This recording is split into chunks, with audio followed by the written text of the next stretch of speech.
प्रभु यीशु मसीह का हम धन्यवाद करते हैं आज की बहुमूल्य शाम के लिए कि परमेश्वर ने हम पर रहम किया कि हम लोग थोड़ी देर परमेश्वर के वचन पर विचार कर सकें। आइए हम लोग प्रार्थना करेंगे। प्रभु यीशु मसीह राजाओं के हैं, तेरी बड़ी दया, तेरी बड़ी करुणा, तेरे बड़े अनुग्रह के लिए पिता आज तक जीवितों की ज़मीन पे भला चंगा रखा। तेरे इस महान प्रेम, दया, करुणा और तेरी बड़ी सुरक्षा के लिए बहुत बहुत धन्यवाद करते हैं राजा। और अपने देश हिंदुस्तान के लिए और दुनिया भर के लोगों के लिए पिता जो बिगड़े हुए हालात के लिए प्रार्थना करते हैं, तो दुनिया पर रहम कर, हम पर रहम, और बिगड़े हुए हालात को प्रभु तू ही सुधार सकता है, इसलिए सब कुछ तेरे हाथों में सौंप देते हैं राजा। अब हमारा जमाना तुझे भाई प्रभु जी, और जितनी देर हम लोग परमेश्वर तेरे बहुमूल्य वचन पर विचार करते हैं, उन तमाम बातों के द्वारा केवल तेरी महिमा प्रकट हो। तू बढ़े और हम घटें, हमें दीन बना, नम्र बना पिता परमेश्वर। आज की शाम के लिए बहुत बहुत धन्यवाद करते हुए हैं उन सब के लिए बहुत बहुत आशीष मांगते हुए यीशु के नाम से मांग लेते हैं राजा, आमीन। प्रभु यीशु मसीह का बहुत बहुत धन्यवाद हो। आज के बहुमूल्य उसकी 12वीं आयत करेंगे, 12, 13, 14, 15 आयत तक हम लोग पढ़ेंगे। यिर्मयाह नबी कहता है इज़राइल के लिए, जो बुद्धिमान पुरुष हो वो इस भेद को समझ ले, और जिसने यहोवा के मुख से इसका कारण सुना वो बता दे, इसका नाश क्यों हुआ या दुनिया का नाश क्यों हुआ, क्यों वो जंगल के समान ऐसा जल गया कि उसमें कोई भी चलता नहीं है। आगे लिखा है 13 में बहुत खास बात, और यहोवा ने कहा क्योंकि उन्होंने मेरी व्यवस्था को जो मैंने उनके आगे रखी थी छोड़ दिया, और उन्होंने मेरी बात माना और ना उसके अनुसार चले, परंतु वो अपने ही हट पर बाल नाम देवताओं के पीछे चले, जैसे उनके पुरखाओं ने उनको सिखाया था। इस कारण सेनाओं का यहोवा परमेश्वर अपनी प्रजा को यूं कहता है कि मैं तुझे कड़वे से खिलाऊंगा और मैं तुझे विष पिलाऊंगा। हम लोग इन वचनों को पढ़ने और सुनने के बाद विचार कर सकते हैं कि खुदा का जो क्रोध है वो कितना भड़का हुआ है, और जो विशेष बात है वो यही है कि दुनिया का नाश क्यों हो रहा है। और वहां पे जवाब दिया 13वीं आयत में खुदा बाप ने अपनी कौम इज़राइल को, यहोवा ने कहा क्योंकि मेरी जो कौम है उन्होंने मेरी व्यवस्था को, यानी जो मेरी आज्ञाएं थी, जो मैंने उनसे कहा था, उस पर उन्होंने विचार ना किया, वरन हट करने लगे। बाइबल कहती है, भजन संहिता 19:13 में लिखा है, दाऊद कहता है कि हे परमेश्वर यहोवा मुझे ढिठाई के पाप से बचा। बाइबल कहती है वो हट करने लगे, हठीले बन गए, वो और मेरी व्यवस्था तुच्छ जाना। इस कारण मैंने उनको जहर पिलाने को कहा और उनको कहा कड़वी वस्तुएं, जमीन और आसमान का बनाने वाला इज़राइल कौम जो परमेश्वर की आंख की पुतली थी, उसे परमेश्वर को कहना पड़ा कि मैं तेरे हालात को बदल के रख दूंगा, क्योंकि मेरा क्रोध जो है वो तेरे पर भड़का हुआ है, क्योंकि तेरा मन मेरी ओर नहीं परंतु तेरा मन जो है वो दुनियादारी के ऊपर लगा हुआ है। मेरे प्यारे बहनों, बाइबल कहती है उन्होंने मेरी व्यवस्था को जो उनके आगे रखी थी छोड़ दिया और मेरी बात नहीं मानी। आज जो दुनिया के हालात हैं, आज जो दुनिया में विपत्तियां ही विपत्तियां नजर आती हैं, आज जो हॉस्पिटल भरे हुए हैं, उसका कारण केवल एक है, मनुष्य ने, यानी कि हम और आप, यानी इज़राइली कौम, जो परमेश्वर ने व्यवस्था, यानी कि ये जो परमेश्वर का जीवित वचन है, ये जो वचन परमेश्वर ने हमको दिया, उसको तुच्छ जाना और उसने मेरी ना सुनी। आज से हजारों साल पहले परमेश्वर ने एक दास को और चुना जिसका नाम था योना। योना को परमेश्वर ने आज्ञा दी, योना को परमेश्वर अपनी व्यवस्था सिखाई। व्यवस्था यह दी उसको कि जा निनवे में जाकर प्रचार कर और मेरी कौम को बता उनकी बुराइयों के बारे में।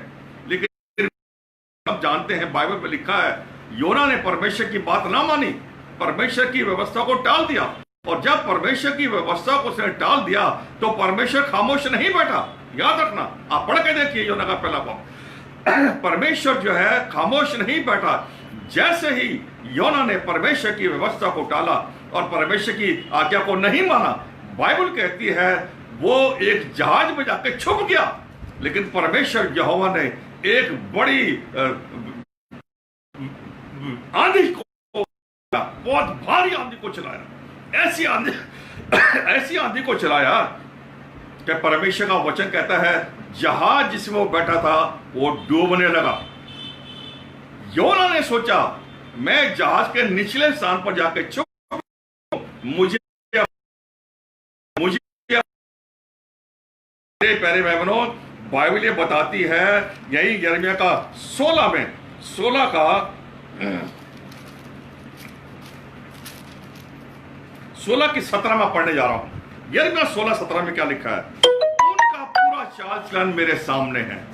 योना नबी कहता है मैं जाके छुप जाऊं तो मुझे कौन देखेगा? क्या कहती है? मेरी कौम का पूरा चाल दृष्टि से छिपा हुआ नहीं है। हम सोचते हैं हम परमेश्वर से छिप जाएंगे, हम परमेश्वर से छिप के लिए बहुत सी दुनियादारी की बातों को उनमें फंसे रहेंगे, कौन हमें देखता है? लेकिन बाइबल का कहते जवाब देती है उनका पूरा चाल चलन यहोवा परमेश्वर की आंखों के सामने प्रकट है, वो मेरी दृष्टि से छिपा नहीं है और ना उनका अधर्म मेरी आंखों से छिपा हुआ है या गुप्त है। इसलिए मैं उनके अधर्म के पाप का दंड उनको जो है वो दुगने रूप में दूंगा, 2 गुना दूंगा। परमेश्वर का वचन कहता है हम छुप नहीं सकते। बाइबल कहती है मैं जब भेजा वो नहीं गया। योना ने सोचा मैं तो खुदा से चिपके निचले स्थान पर आ गया हूं, मुझे अब कौन देखता है। लेकिन प्यारे वालों, बाइबल कहती है भजन संहिता 139:7 में दाऊद ने लिखा है कि हे परमेश्वर यहोवा मैं तेरी आत्मा से भागकर कहां जाऊं? अगर कर समुद्र में जा छुपूं तो तू वहां भी है, अगर मैं आकाश पर जाऊं तो तू वहां भी है, अगर मैं अंधेरे में छुप जाऊं तो वहां भी तू उजाला बनाकर मुझे देखता है। हम परमेश्वर से छिप नहीं सकते, लेकिन हम एक काम कर सकते हैं, परमेश्वर की आज्ञा को मान सकते हैं। हम परमेश्वर के वचन को सुनकर उसके अनुसार अपने जीवन को व्यतीत कर सकते हैं। लेकिन जब योना ने ऐसा नहीं किया, एक आंधी चली और आंधी ने जब जहाज को डुबाना शुरू करा तो बाइबल कहती है बहुत से लोग नीचे गए जहां योना छिपा हुआ था। ये अन्य जाति के लोग थे और उससे आंधी चल रही है, जहाज डूबने वाला है। अपने परमेश्वर को पुकार। बाइबल कहती है जितने परमेश्वर यहोवा को पुकारते हैं, भजन संहिता 145:18 में लिखा है को पुकारते हैं, अर्थात जितने उसको सच्चाई से पुकारते हैं, परमेश्वर उनकी दुहाई को सुनता है और उनकी रक्षा करता है। हमारा परमेश्वर वो परमेश्वर है जिसको मैं और आप यहोवा के नाम से जानते हैं। आज हम लोग यीशु मसीह के नाम से जानते हैं, कल हम लोग यहोवा के नाम से जानते थे। यहोवा को पता था मेरा नबी, मेरा दास जिसको मैंने आज्ञा दी थी वो छुप के बैठा है। लेकिन मेरे बहनों, जब लोगों ने कहा अपने परमेश्वर को पुकार, तब योना ने कहा आई है, ये जो समस्या आई है, ये जो विपत्ति आई है, ये मेरे कारण आई है, क्योंकि मैंने परमेश्वर की आज्ञा पर विचार नहीं करा, क्योंकि मैंने परमेश्वर की आज्ञा को छोड़ दिया, क्योंकि मैंने परमेश्वर की आज्ञा को तुच्छ जाना। और मेरे प्यारे बहनों, योना को यह कहना पड़ा उन अन्य जाति लोगों से, और जैसे ही तुम मुझे समुद्र में डालोगे, हो नहीं सकता कि समुद्र जो है शांत ना हो जाए। और मेरे प्यारे बहनों, ऐसा ही हुआ। जैसे ही उन लोगों ने उसको समुद्र में फेंक दिया तो बाइबल कहती है खुदा का क्रोध शांत हो गया। और वहां पे 1:17 में लिखा है, और वहां परमेश्वर ने एक मगरमच्छ को आज्ञा दी थी। देखिए, हम धन्यवाद करें परमेश्वर का, मगरमच्छ परमेश्वर की आज्ञा को जानते हैं, मछली परमेश्वर की आज्ञा को जानती है, गधा और जो है बैल और गधा जो है ये परमेश्वर की आज्ञा को जानते और मानते हैं। लेकिन इंसान जिसको परमेश्वर ने अपने स्वरूप पर बनाया, वो परमेश्वर की आज्ञा को टाल देता है, वो परमेश्वर की व्यवस्था को तुच्छ जानता है।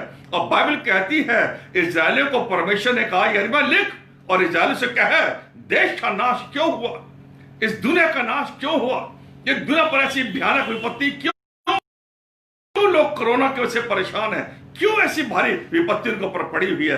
बाइबल क्योंकि उन्होंने मेरी आज्ञा को नहीं जाना, क्योंकि इन्होंने मेरी व्यवस्था को टाल दिया। और मेरे प्यारे बहनों, परमेश्वर की व्यवस्था को टालना, परमेश्वर की आज्ञा को टालना, यह मनुष्य के लिए सबसे गंभीर समस्या पैदा कर सकता है। और मेरे प्यारे बहनों, जब परमेश्वर ने उसको मगरमच्छ के पेट में डाल दिया, तो बाइबल कहती है, योना 2:2 में लिखा है, और मगरमच्छ के पेट में जाते ही योना चिल्ला उठा और कहने लगा, आज भी लोग कह रहे हैं वही बात, कि हे परमेश्वर, मुझे संकट से बचा, मुझे संकट से बचा। दुनिया यही कह रही है कि परमेश्वर हमको संकट से बचा। अब बाइबल कहती है, भजन संहिता 50 से 15 में लिखा है, संकट में मुझे पुकार, मैं तेरी सुनूंगा। इस संकट में मुझे और आपको बचाने वाला केवल एक है, और उसका नाम है प्रभु यीशु मसीह। यीशु मसीह ही मुझे आपको बचा सकता है, क्योंकि दूसरा कुरिन्थियों 1:10 में लिखा है, यीशु मसीह ही ने बचाया है, यीशु मसीह ही बचाएगा, और यीशु मसीह ही बचाता रहेगा जब तक मैं और आप परमेश्वर की दया से जीवित हैं। परमेश्वर का वचन कहता है, केवल परमेश्वर ही है, केवल यीशु ही है जो है। तब परमेश्वर ने मगरमच्छ को 30 दिन आज्ञा दी। हम विचार करें, जब योना मगरमच्छ के पेट में गया होगा तो उसका हाल क्या होगा। 3 साल तक, 3 दिन तक वो उसके पेट में रहा। मेरे प्यारे भाई बहनों, योना को जब बोला गया था, योना को जब अवस्था दी गई थी, योना को जो कहने को भेजा गया था, उसने नहीं सुना। लेकिन जब वो निनवे में दोबारा भेजा गया परमेश्वर की ओर से, और परमेश्वर ने कहा, जा, जो आज्ञा मैं तुम्हें देता हूं उन आज्ञाओं को मेरे लोगों को बताना, उसको सिखाना। और बाइबल कहती है, 3 दिन के मार्ग पर वो चलता रहा और लोगों के बीच में जाकर एक ही बात कहता रहा, आज से 40 दिन के बाद ये निनवे पलट दिया जाएगा, आज से 40 दिन के बाद ये निनवे पलट दिया जाएगा, आज से 40 दिन के बाद ये निनवे पलट दिया जाएगा। मेरे प्यारे बहनों, वहां के लोगों ने जब खुदा के दास के द्वारा को सुना कि जाएगा, तो बाइबल कहती है ये संदेश उन्होंने राजा तक पहुंचाया, और राजा ने जब सुना तो बाइबल कहती है राजा ने अपने आप को दीन किया, अपने राज के वस्त्र को उतार दिया, टाट ओढ़ लिया, राख में बैठ गया और परमेश्वर यहोवा के सामने विलाप करने लगा। और उसने अपनी कौम से कहा, अपने पक्षी और जानवरों को भी आज्ञा दो, ना तो हम कुछ खाएंगे ना ही हम पिएंगे। आप विचार करिए, जानवर ना खाएं, पक्षी ना कुछ खाएं और पिएं, लेकिन परमेश्वर के दास राजा ने आज्ञा दी कि हाँ, हम ऐसा करेंगे। और जब हम ऐसा करेंगे तो हो सकता है कि परमेश्वर का जो क्रोध है, याद रखिएगा, हो सकता है परमेश्वर का जो क्रोध है वो शांत हो जाए। लिखा है, और तब परमेश्वर यहोवा ने आसमान पर से देखा कि मेरे लोगों ने मन फिराया है, तौबा करी है, करा है, और तब परमेश्वर यहोवा ने उनको नाश करने की जो ठान लिया उसको दूर कर दिया अपने पास से, उसने अपने क्रोध को शांत किया।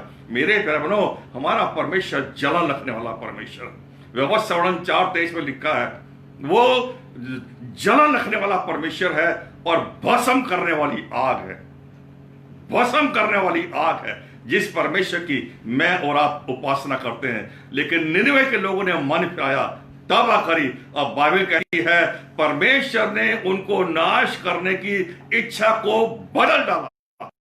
निनवे के अंदर एक काम हो गया, 1,20,000 लोग एक प्रचार से जीते।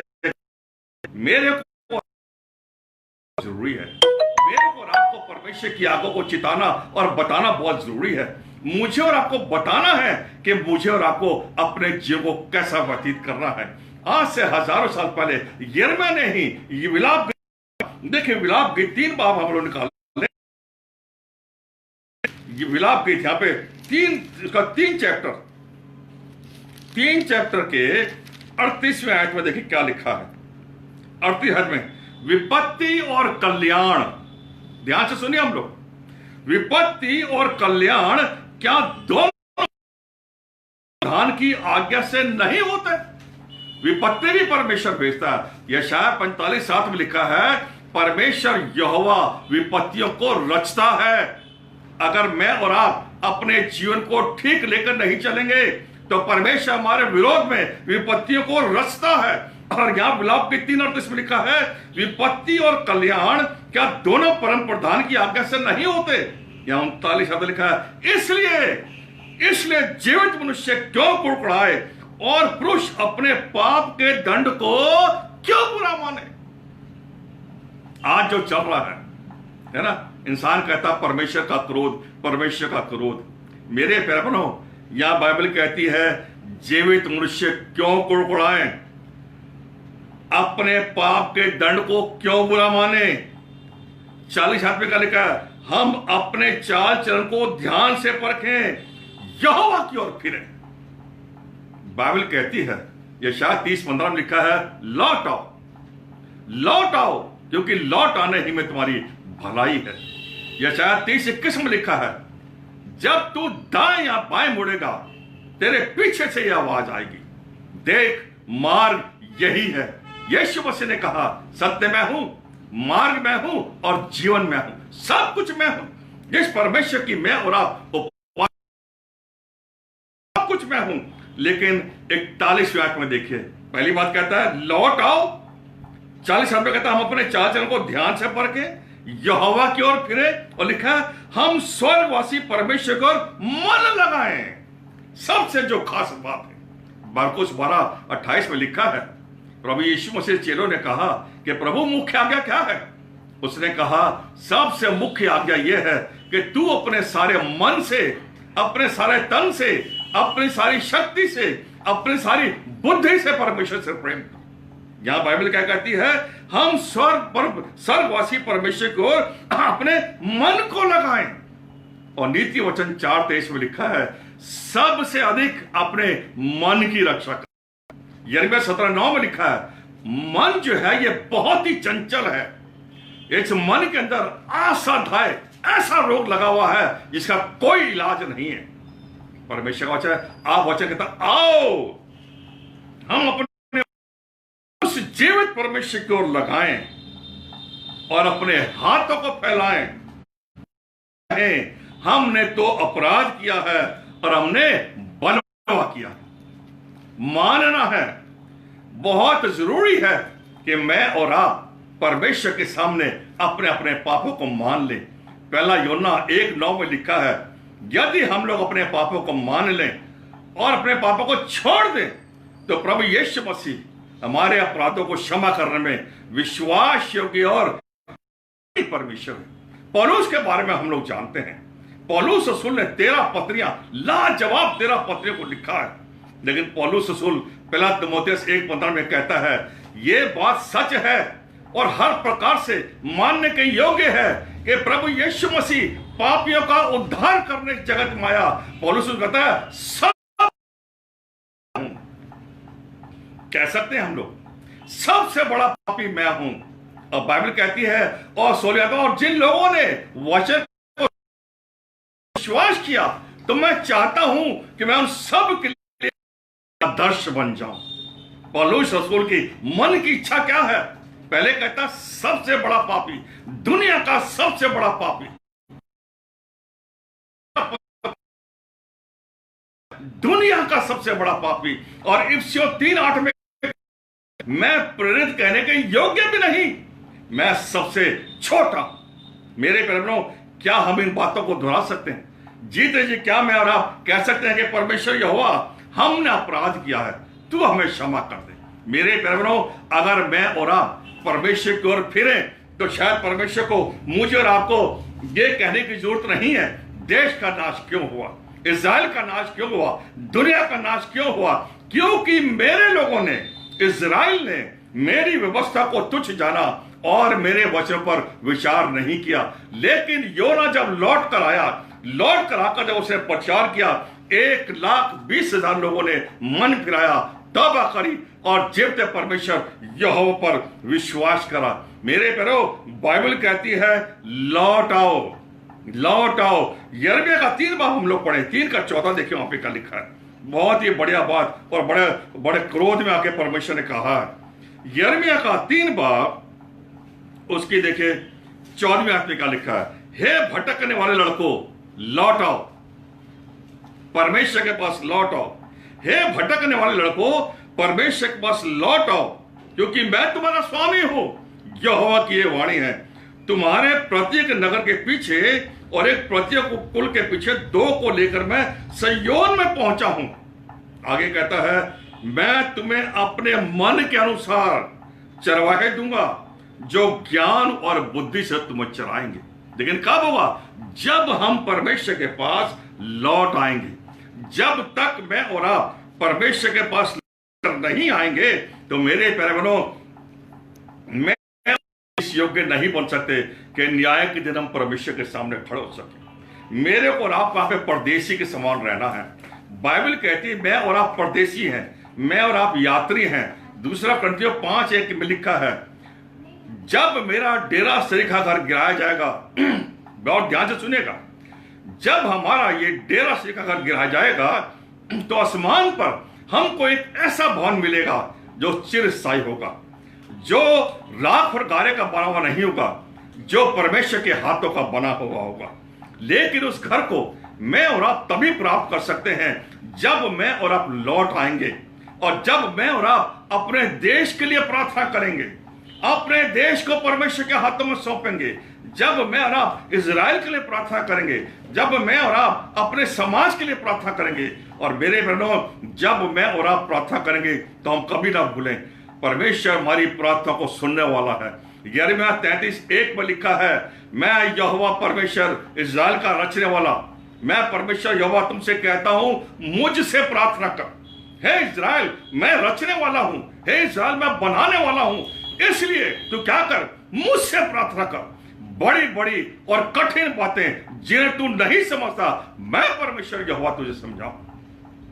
आज शायद हमको लग रहा है ये कोरोना का समाधान कैसे होगा, इस समाधान से हम कैसे बचेंगे, लेकिन परमेश्वर का वचन क्या कहता है, मैं हूं रचने वाला, मैं हूं बनाने वाला। और यिर्मयाह का 10 का देखिए, 10 का 10 में बड़ी बढ़िया बात लिखी है परमेश्वर यहोवा के लिए। 10 का 10 में क्या लिखा है, परंतु यहोवा वास्तव में परमेश्वर है, जीवित परमेश्वर और सदा का राजा वही है। क्या लिखा है, परंतु यहोवा वास्तव में परमेश्वर है, जीवित परमेश्वर और सदा का राजा वही है, उसके प्रकोप से पृथ्वी कांपती है। आज लोग कांप रहे हैं, इस कोरोना की समस्या से कांप रहे हैं, और जाति जाति के लोग जो हैं उसके क्रोध को सह नहीं सकते। ये बाइबल कहती है। इस क्रोध से अगर मुझे और आपको बचना है, उसका एक तरीका है। पहला थिस्सलुनीकियों 1:9-10 में लिखा है, हे मेरे बालकों, जब तुम दुनियादारी को छोड़कर मेरी ओर लौट आए हो, मेरे पास आ गए हो, तो एक काम करो, प्रभु यीशु मसीह की आने की बाट को जोते रहो और प्रभु यीशु मसीह की सेवा करो, क्योंकि परमेश्वर यही चाहता है। और बाइबल कहती है आगे, वही है जो आने वाला है, वही है जो हमको आने वाले प्रकोप से, आने वाले क्रोध से बचा सकता है। यहां बाइबल कहती है, वास्तव में यहोवा हमारा परमेश्वर है, जीवित परमेश्वर वही है, उसके प्रकोप से पृथ्वी कांपती है और जाति जाति के लोग उसके क्रोध को सह नहीं सकते। दूसरा भजन संहिता 2:11 में दाऊद कहता है, हे मेरे बालकों, डरते हुए और कांपते हुए परमेश्वर के पास आओ, डरते हुए और कांपते हुए परमेश्वर के पास आओ और उससे प्रेम करो। बाइबल कहते हैं, पुत्र को चुनो, उससे प्रेम करो, कहीं ऐसा ना हो कि परमेश्वर का क्रोध भड़के और हम लोग मार्ग ही में नाश हो जाए। हम रोज टीवी में खबरें सुनते हैं, 3 बाइक पे जा रहे थे, ट्रक ने टक्कर मारी, तीनों नाश हो गए। कार जा रही थी, आमने सामने टक्कर हुई, 9 लोग मर गए, 11 लोग मर गए, 21 लोग मर गए। कितने ही लोग जो है मार्ग ही में नाश हो जाते हैं। बाइबल कहती है भजन संहिता 2:11 में, डरते हुए कांपते हुए यहोवा की उपासना करो, पुत्र को चूमो, कहीं ऐसा ना हो कि परमेश्वर का क्रोध भड़के और हम लोग मार्ग ही में नाश हो जाए। और आगे लास्ट में लिखा है, धन्य है वे लोग, धन्य है वे लोग जो जीवित परमेश्वर यहोवा पर या यीशु मसीह पर विश्वास करते हैं, वो धन्य है। परमेश्वर का वचन कहता है, अगर मैं और आप परमेश्वर की नजर में धन्य बनना मांगते हैं तो मेरे प्यारे भाई बहनों, मुझे और आपको परमेश्वर की व्यवस्था को मानना पड़ेगा।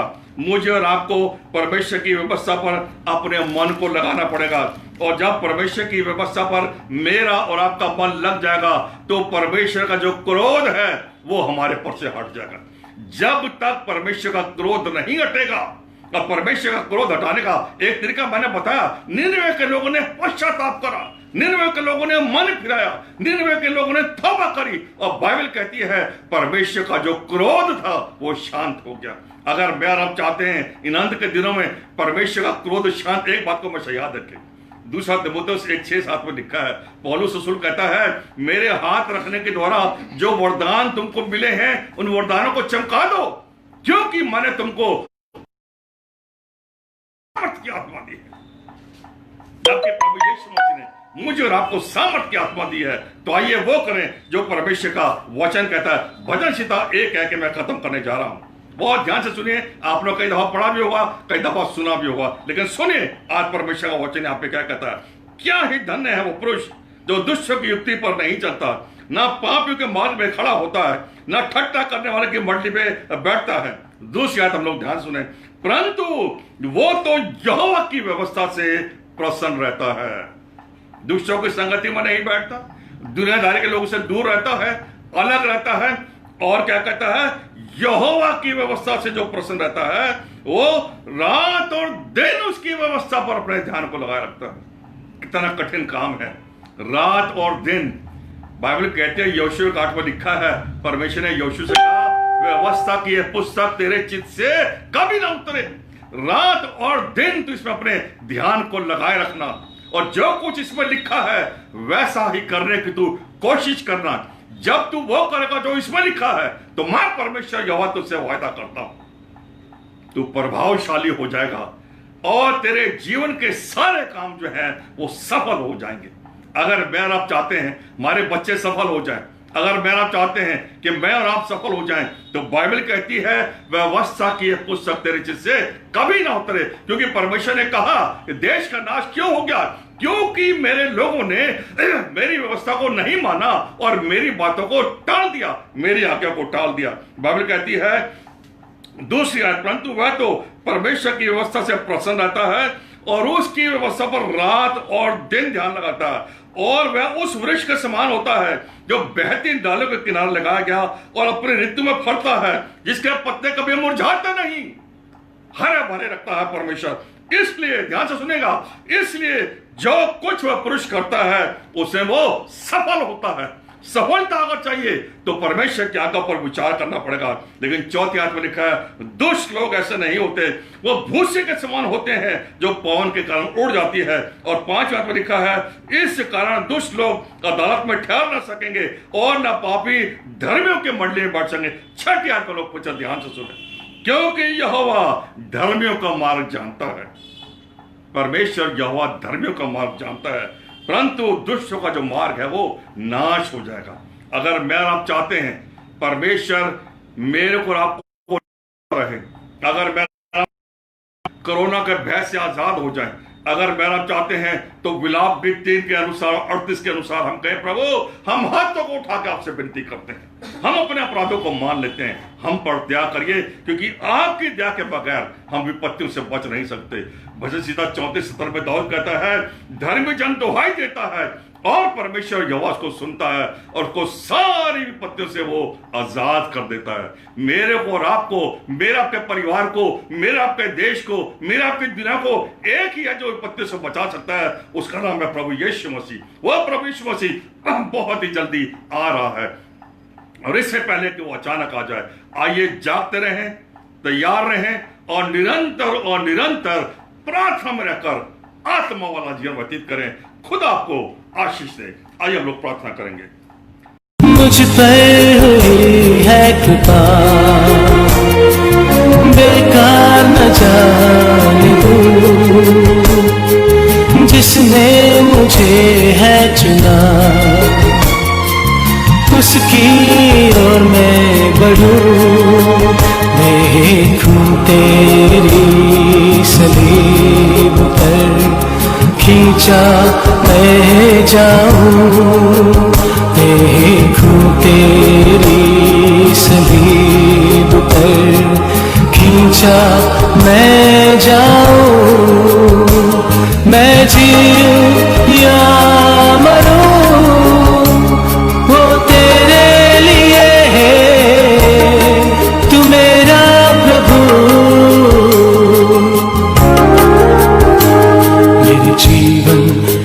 मकसद तू है मेरे जीने